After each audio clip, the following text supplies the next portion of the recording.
A new generation of mafia bosses are flashing their wealth and status on social media, and the police have been watching. Senior mafia figures, they traditionally display a low profile, but the younger generation have of course shifted that behaviour. They're becoming more overt, displaying their status and their wealth, particularly use social media platforms like Facebook and Instagram, and then we see them on there with their flash cars and their well-made-up girlfriends. While mob bosses of the past found flying under the radar was the best policy, the millennial mafia peacock on social media to prove their power. They want to show other criminal groups they have the spoils of their enterprises. They've adopted that business model of working across organised crime entities and other groups as well. So, they have to, in some respects, they try and generate some credibility in their criminal environments through those platforms as well. But once they've got the money, what does the mafia do with it?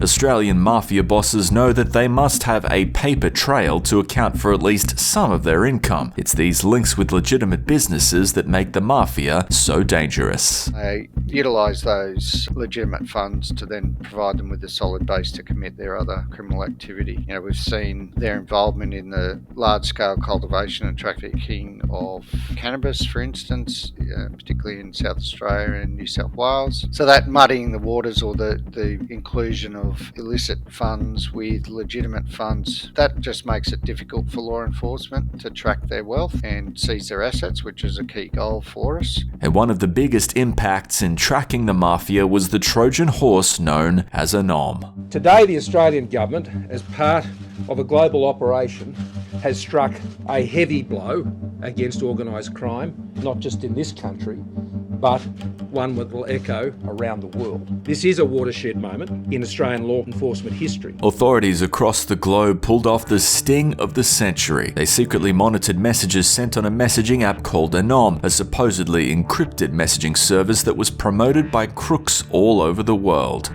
But the AFP and the FBI had put a bug in the software that tracked every message. Though when mafia get caught, prices go up. We've seen sort of jumps from, say, 80 to 100,000 a kilo for meth, up to the 150 to 300 a kilo. Same with cocaine. So, it's a pretty huge profit margin that these criminals are reaping at the expense of our community.